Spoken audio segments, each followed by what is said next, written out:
A palavra desenvolvimento no hebraico é a mesma palavra para abrir. Se não se abrir, não se desenvolve. Então tem que se abrir para coisas novas. Já não se fazem mais pastores como antigamente, apóstolo. Realmente nós não estamos mais em antigamente. Nós estamos vivendo hoje. Uau. Então é bom se abrir. Graça e paz a todos os pastores, hoje com o apóstolo Jonatas da AME. E para começar, apóstolo, você tem visitado vários pastores, várias casas de pastores, você tem ido conhecer como é que está a realidade deles. Isso é verdade. E como é que, quando você chega lá, o que acontece? Como é que tá muitas casas de pastores? Porque muitos pastores têm suas famílias destruídas. Olha, existe uma necessidade muito grande de todo avião fazer check-up. Os pastores, eles são essenciais em qualquer cidade. São eles que regularizam o pH da humanidade. São os pastores. Mas muitas vezes a checagem da caixa preta que existe no avião de cada pastor, ela não é checada. E a gente faz apenas esse cheque. Chega-se e oferece aquilo que nós temos em dobro, 2 ouvidos. E aí quando os pastores começam a se sentir seguros em estar sendo ouvidos, eles começam a abrir um pouco mais daquilo que tem assombrado, daquilo que está por debaixo do tapete, muitas vezes por conveniência não é limpo. E aí a gente tem encontrado algumas coisas, algumas pendências que necessitam de um amigo para resolver. E aí vem a proposta da AME. AME, você tem um amigo que você pode confessar pecados, orar juntos e trabalhar juntos em prol do reino de Deus. É isso que nós temos encontrado. Pastores que muitas vezes foram assombrados, vitimizados por alguns juízos, alguns julgos, né, e eles ficam sozinhos muitas vezes, até mesmo em grandes denominações. Mas eles não encontram um amigo, não encontram liberdade suficiente. Como a AME ela não é denominacional, como a AME simplesmente é uma aliança entre pastores e amigos, líderes evangélicos, ele se sente mais confortável. E a gente pode chegar no âmago da questão e resolver com a ferramenta que foi nos dada desde o início da humanidade, o amor. Uau, uau. Então, que dicas e que orientação, conselho você pode estar dando para que pastores que têm no seu âmbito relacional de família está declinando, está diminuindo, está problemas agravando, famílias e parentes não estão mais se comunicando e tem um relacionamento bom? Olha, todo relacionamento tem segredos para relacionamentos, segredos que já foram revelados nas Escrituras. Quando você quer realmente crescer no relacionamento, você quer ganhar novos relacionamentos, você tem que perder muito do orgulho, perder muito da sua verdade, perder muito do seu juízo pessoal. E aí, quando você está disposto a perder, você sempre ganha no reino de Deus, porque é o lugar onde que você perde que você ganha. Você perde o seu orgulho e você ganha a graça de Deus. E a gente tem usado essa ferramenta, que é de ouvir os pastores, né? E quando eles são ouvidos, por mais que eles tenham a síndrome de audiência, querem ser ouvidos, ou se não estão sendo bastante ouvidos, eles também entram em crise, nós começamos a atenção devida, não a atenção que vitimiza, assume a vitimização pessoal, mas uma atenção de qualidade, onde ele, com as suas próprias palavras, tem a oportunidade de se ver no espelho da alma. Praticamente é isso, é uma capelania pastoral que nós fazemos na AME. Uau, uau. Há uma realidade, como você falou, muitos pastores têm dificuldade de ter amigos. Conte mais um pouco como a gente pode solucionar esse problema. Olha, a grande dificuldade que nós temos é de julgar as pessoas. Normalmente nós julgamos de acordo com aquilo que nós pensamos. E pensar sobre alguém, sem conhecer alguém, é complicadíssimo, porque muitas pessoas têm gostos e ideias diferentes. Então, o que é que acontece? Os pastores julgam outros pastores. Esse pastor tem um entendimento denominacional, um entendimento teológico X, eu tenho Y. Mas não param para conversar com a pessoa que está por trás dessa função pastoral linda e maravilhosa que nós exercemos. Então, a grande expectativa é que haja diálogo. Se sentamos numa mesa, não necessariamente uma mesa num evento, mas uma mesa na casa. O grande sucesso da AME é de fazer o dever de casa. Dever de casa. A gente vai na casa. E aí, quando chega na casa, a gente tem o abrigo do pastor. Quando eles não se sentem tão à vontade de nos receber na sua própria residência, nós recebemos aqui na sede da AME, que é uma casa. Tudo começa em casa. E eles se sentem à vontade, e depois que existe a liberdade do Espírito Santo, uma liberdade que é moldada por princípios da palavra, amigo, nós temos apenas hoje o que agradecer, nesses 3 anos de organização formal da AME, agradecer a oportunidade de servir os pastores que nós temos alcançados para servir. São inúmeros testemunhos, são pessoas que têm sido restauradas no casamento.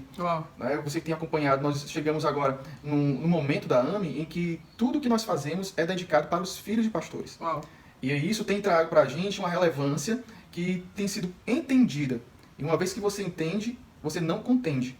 A AME tem trago entendimento, onde que nós precisamos realmente entender que na Bíblia, você sabe que na minha parte a gente tem a fluência no hebraico, nas línguas bíblicas, na língua bíblica nos dá uma vantagem na interpretação bíblica. Porém, de Gênesis a Apocalipse, do grego, hebraico ao português, você vai ver que o maior título, o título mais estimável, é o título de amigo. É o título de amigo. E aí nós desenvolvemos isso, nós trazemos uma amizade onde o relacionamento é feito sem nenhum interesse maior que não seja o reino de Deus. Uau. Pronto, essa forma. E você morou em Israel, o que mais te impactou viver no Terra Santa e com a cultura judaica? Olha, eu fui lá em 2012, não é? Eu sempre digo, olha, morei em Israel, assim, um segundo valeu por dias, os dias valeram por meses, porque quando nós chegamos em Israel, eu já era conhecido por Israel e já falava a língua. Mas existe um grande detalhe nesse entendimento de relacionamento, somando com esse nosso momento aqui, de compartilhar para os pastores, para quem possa realmente interessar, a diferença entre língua e linguagem. Todo mundo nasce com a fala comum.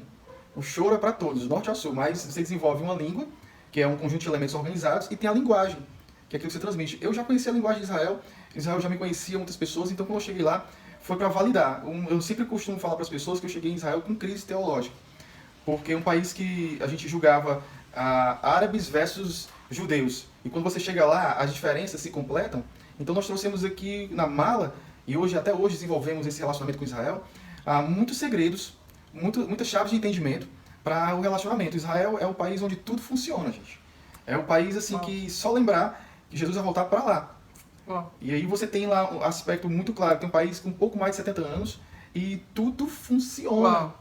Enquanto muitas vezes a espiritualidade no Ocidente almeja por uma vida eterna, eles trazem o eterno para cá. A gente muitas vezes, assim, tem as ruas de ouro, que muitas vezes são mal interpretadas nas escrituras. Lá as ruas têm saneamento básico. Isso facilita bastante a nossa vida aqui. Né? Então, hoje, Israel já pode ouvir, Renan, umas coisas fabulosas que eu sempre trago para os pastores. Vai ficar registrado, é bom que todo mundo ouve isso aí. E Jesus certa vez diz, Jerusalém, tu não viverás mais até que diga bendito e que venha o nome do Senhor. E hoje ele escuta, Baruch Rabá Beshem Adonai.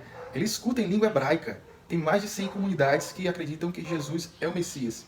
Aqueles que não acreditam para seguir, respeitam Jesus. Então se tornou hoje um lugar melhor de se viver, mais seguro, apesar da insegurança aparente, é o lugar mais seguro do mundo. Eu amo esse lugar, acho que a entrevista vai durar 2, 3, 4 horas se a gente ficar falando de Israel. Uau! E assim, o que te amplia a forma de entender a Bíblia quando você domina a língua hebraica? Sendo que o Novo Testamento, por exemplo, ele é grego. Então, como é que te ajuda a entender, a conhecer a Bíblia pelos teus conhecimentos de hebraico, já que você é um professor de hebraico? Mas eu tenho receio dessa entrevista durar 5 horas, porque ele toca em Israel. Fala da AME, quando fala da AME, fala de Israel, de hebraico, meu coração começa a cantar.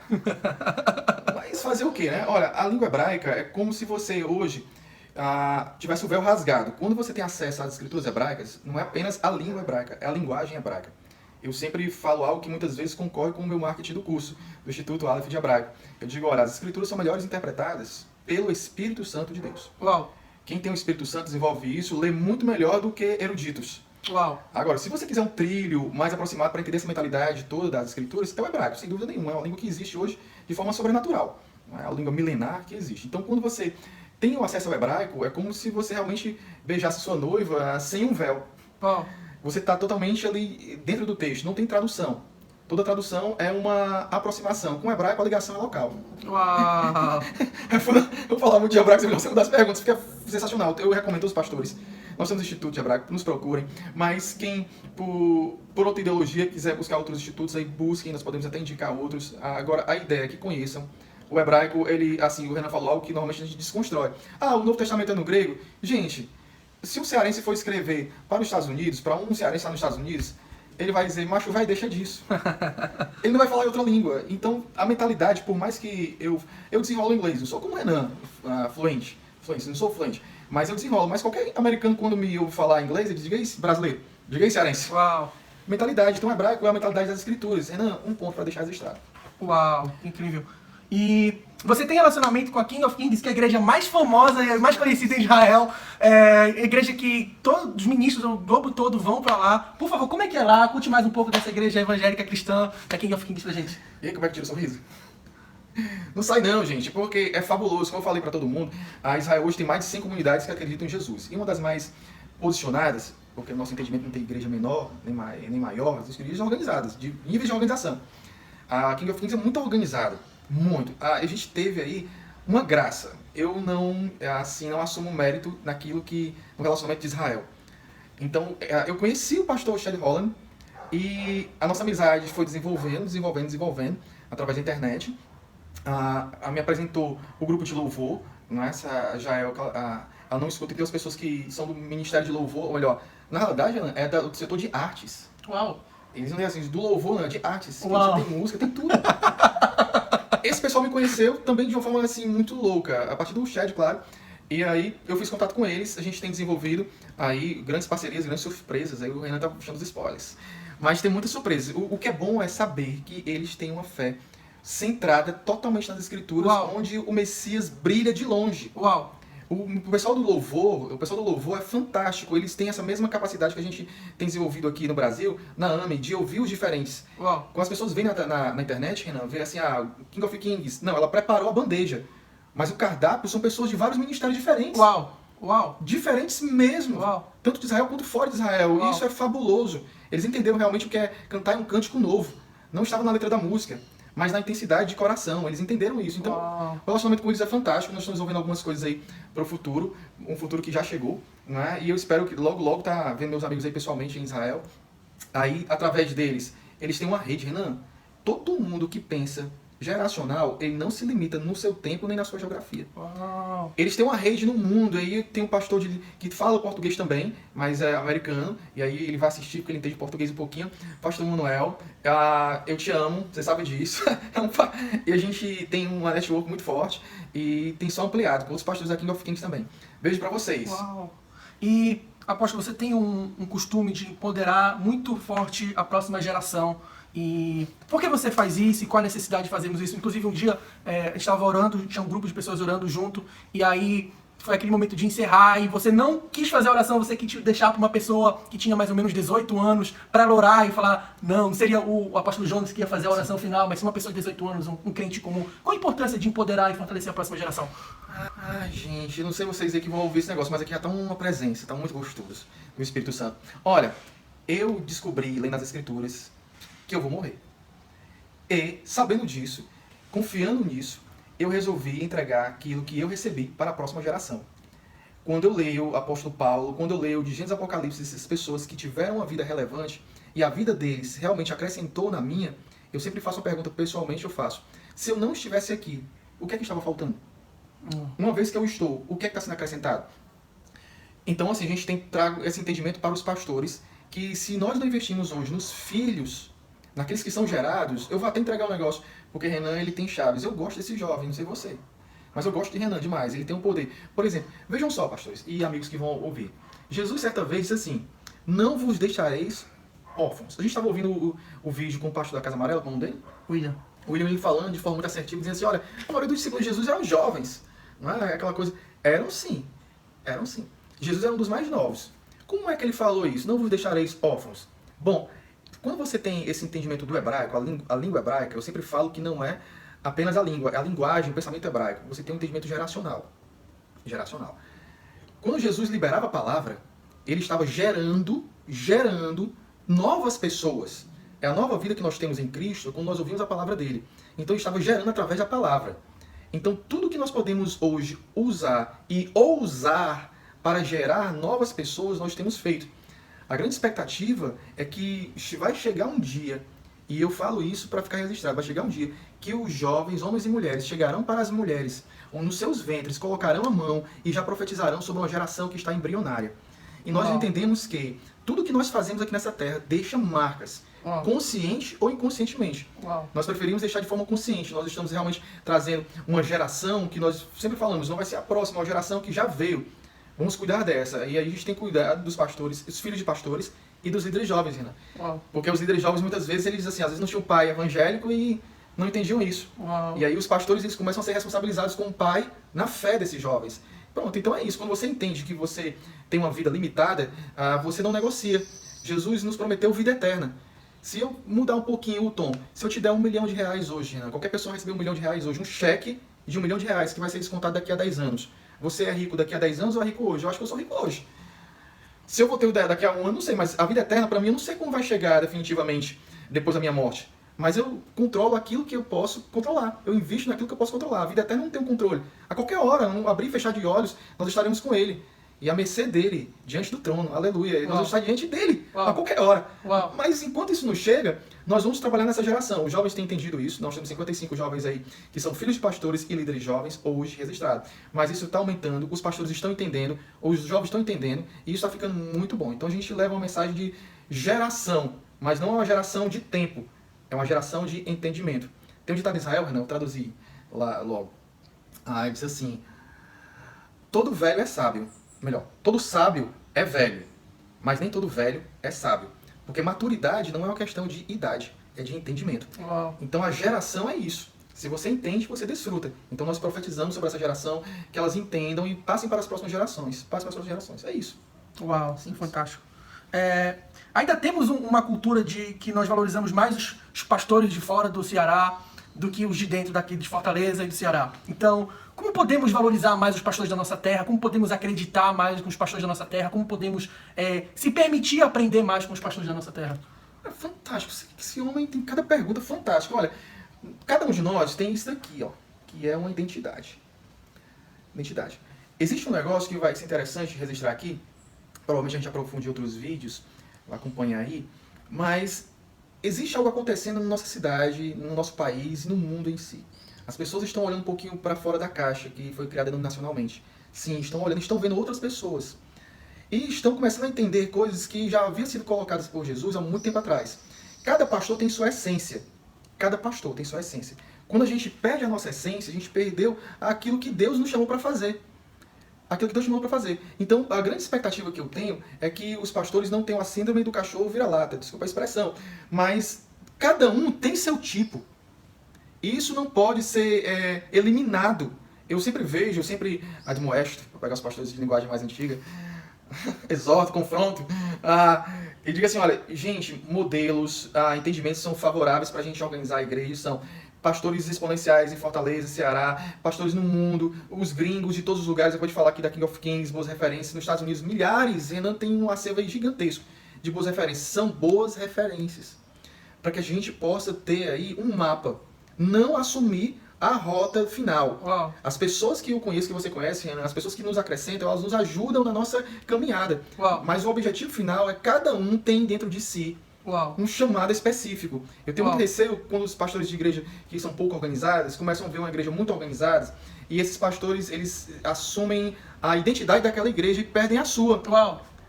Isso está complicando esses dias porque muita coisa deixa de acontecer quando eu não faço o que eu nasci para fazer. Uau. Cada pastor tem uma luz maravilhosa. Aqui na AME eles recebem um confronto de entendimento. Eles, olha, pastor, você entende que a sua igreja nunca vai ser a igreja, ela sempre vai ser o ministério. Agora, se você estiver comigo, eu estiver com você e nós estivermos juntos, isso é igreja, olha só, dedos diferentes. Uau. Uau. Então, se a gente estiver juntos, nós seremos um. Não é assim como as 12 tribos, isso é a mentalidade de Israel, a mentalidade hebraica, 12 tribos com comportamentos diferentes, mas formavam um, sem nenhum perder a identidade, amigo. Uau. Sem nenhum. Então, o que a gente valoriza aqui, a gente tem um nome para isso. Fica a prata da casa. Você deve ter visto os banners na internet, a gente coloca, vamos valorizar a prata da casa. Às vezes o pastor, ele se sente um pouco assim, aquém de outros pastores. E a gente chega a liberar a palavra e diz: pastor, só seja você. Uau. Só existe uma pessoa que pode ser você. É você e foi criada por Deus. Isso empodera os pastores porque pensamentos geram sentimentos que geram comportamentos. Quando esses nossos pensamentos eles são alinhados com a nossa palavra e a palavra são alinhados com as nossas atitudes, nós cumprimos os nossos chamados, nós nos tornamos a melhor versão de nós mesmos, Renan. Uau. Os melhores pastores aqui de Ceará e de Fortaleza. São demais. Tem tanta gente aqui, você falei, sei lá, talvez o vídeo fique muito longo, mas a gente tem milhares aqui. Eu sou entusiasta de que a gente comece a exportar. Tem muita coisa que vai ser para os gringos, pessoas que ofertaram aqui. A gente não esquece a oferta dos gringos americanos. Beijo para os gringos, kisses, né? Outros kisses. Quis você falar. Eles ofertavam aqui. E colocar as missões aqui. Está na hora dos cearenses, do povo brasileiro, frutificar. E dizer assim: muito obrigado. Kisses, obrigado para vocês. Nós frutificamos. A semente caiu em terra fértil. Ainda que no terreno árido, como no Nordeste, mas a palavra de Deus está aqui para isso. Uau. Uau. Fala um pouco do movimento e a importância da igreja essencial, que foi vários pastores da nossa cidade, denominações, de mais diversas denominações possíveis. Falo sim, beijo para nosso amigo pastor Valnei, da Igreja Universal, né, que realmente é um guerreiro nessa linha de batalha. Olha, a igreja essencial, ela nasceu porque nós chegamos em um ponto de humildade. O mundo não é mais o mesmo depois do corona. Então, ele trouxe para alguns pastores a reflexão. Mas a gente tem que sentar, e a igreja essencial chamou para sentar os pastores de diversas denominações diferentes, absurdamente opostas. Renan, o Pentecostes acontece quando a igreja essencial tá junto. Porque só o eterno mesmo, para esse negócio não dar briga, não dar dissensão de pensamento, aquela coisa toda. Às vezes um pastor pensa muito diferente de outro, e o essencial, naquilo que é essencial, nós mantemos a unidade. No que não é essencial, a liberdade. Uau! Então esse movimento, assim, ele trouxe pra gente muitas esperanças. Muita esperança, alimentou a nossa esperança, porque nós conversamos com muitos pastores de diferentes denominações que são bem posicionados na cidade, mas por juízo, como nós falamos lá atrás, um juízo pessoal e uma agenda muito complicada, a agenda pessoal, ela muitas vezes nos priva da agenda do reino de Deus, pastores. E aí todo mundo abriu mão da sua agenda, sentou, nós temos conversado num grupo e a gente tem desenvolvido isso. Fortaleza Ceará tem ouvido uma voz, falamos lá atrás também. Tudo que nós fazemos aqui deixa marcas, consciente e inconsciente. Nós estamos deixando uma marca para o Brasil e que está para fora do Brasil, de que a igreja é essencial, não por suas características particulares que cada pastor tem, mas é essencial pelo cabeça que é Cristo. Existe algo que toda igreja tem, que é a manifestação do Espírito Santo na sociedade em vários aspectos, de acordo com o que o Eterno coloca em cada um. Mas a igreja essencial chamou todo mundo para o conselho, todo mundo começou a ouvir uns aos outros, tem desenvolvido aí, vamos passar para um novo nível, para isso não ficar apenas num âmbito pontual, em virtude da ideia do corona, isolamento, aquela coisa toda. E assim, eu tenho grande esperança, só digo isso. Uau, que incrível. Uau, apóstolo, o que a gente precisa fazer grandes modificações hoje na nossa igreja moderna? O que está travando ainda o reino de Deus crescer? O que grandes modificações a gente precisa fazer na nossa estrutura ainda hoje? Abre as portas. Abre as portas. Qual porta, apóstolo? Do coração. Se ficar com portas fechadas, existe um negócio no hebraico, fica à vontade de falar nisso, existe um negócio no hebraico que chama-se desenvolvimento. A palavra desenvolvimento no hebraico é a mesma palavra para abrir. Se não se abrir, não se desenvolve. Então tem que se abrir para coisas novas. Já não se fazem mais pastores como antigamente, apóstolo. Realmente nós não estamos mais em antigamente. Nós estamos vivendo hoje. Uau. Então é bom se abrir. É bom ter assim, seu princípio de fé guardadíssimo, com segurança. Pastor, guarde aquilo que lhe chamou, que lhe tirou do banco, que lhe tirou de onde você estava para servir no ministério. Guarda aí. Mas aquilo que não é essencial, dê liberdade para o Espírito Santo acrescentar à sua vida. As igrejas ainda precisam conhecer o que está por trás da igreja, da porta da igreja vizinha. Visite o seu amigo, frequente o culto, senta para ouvir.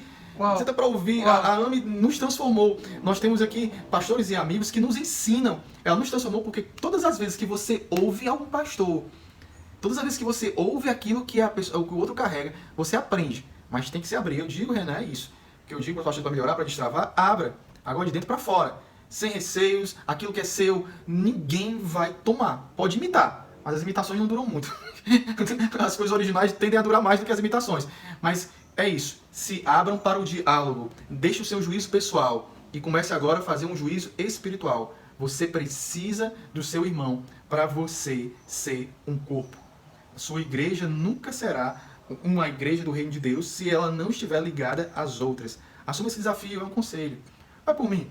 Você vai ficar muito mais leve. Vai por mim. Você vai honrar o vinde a mim, vós que estáis cansados e oprimidos. Honrando essa palavra, o seu fardo vai aliviar, porque o jugo é suave e o fardo é leve. Apóstolo, como é que vocês desenvolvem o trabalho com as mulheres dos pastores na AME? Ótima pergunta, muito bem colocada. Porque existe um entendimento, muitas vezes eu chamo de limitação, mas uma limitação no entendimento teológico que as mulheres não podem ser pastoras. Ou mesmo apóstolas, bispas, sei lá o quê.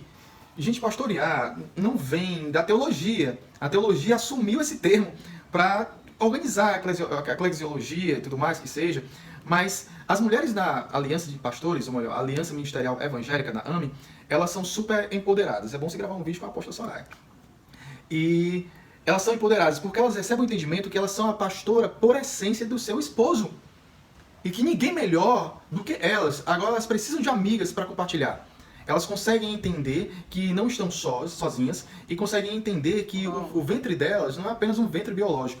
É um ventre espiritual, onde elas podem gerar um homem melhor a cada palavra. Elas podem transformar a ambiência do lugar onde elas estão. As pastoras, elas conseguem, as pastoras e as mulheres de pastor, as bispas, as apóstolas, todas elas conseguem ficar muito à vontade nessa aliança, porque aqui elas são muito mais do que a mulher do pastor. Elas são pastoras por essência. Uau. Pessoas, mulheres que, além de cuidar, de pastorear a vida dos seus esposos, também tem um rebanho chamado filhos. E que ninguém como elas para cuidar dos filhos.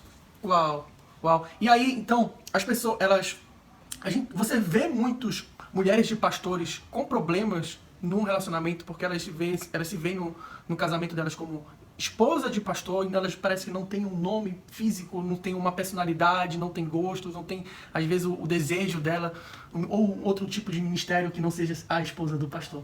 Pois é, Renan. Algumas coisas já estão mudando, mas ainda temos muito trabalho para fazer.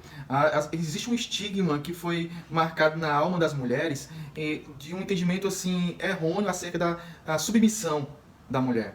É entender isso como uma missão que ela tem, não a sub como menor. Ela tem a mesma missão do homem. Homem e mulher, quando se casam, se tornam uma pessoa. Então tem uma missão apenas. Agora, tem etapas, tem estágios diferentes. As mulheres têm sofrido porque elas são auxiliar.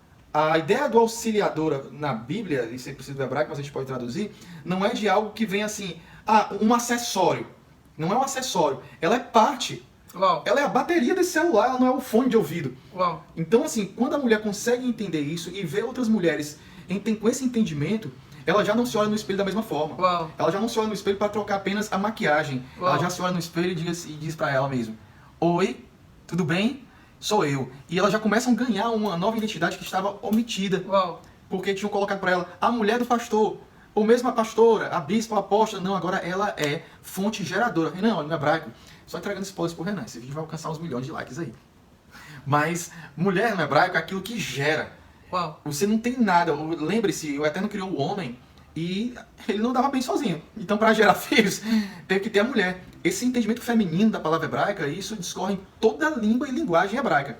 Quando as mulheres conseguem entender que elas são a chave de avivamento, que ninguém nem vem para a terra se não for através de um portal chamado mulher, quando elas entendem que o homem nunca vai ser completo, não é acessório. Ele nunca vai ser completo sem a bateria, o celular nunca vai estar funcionando sem a bateria, quando o homem nunca vai ser completo se não tiver a esposa.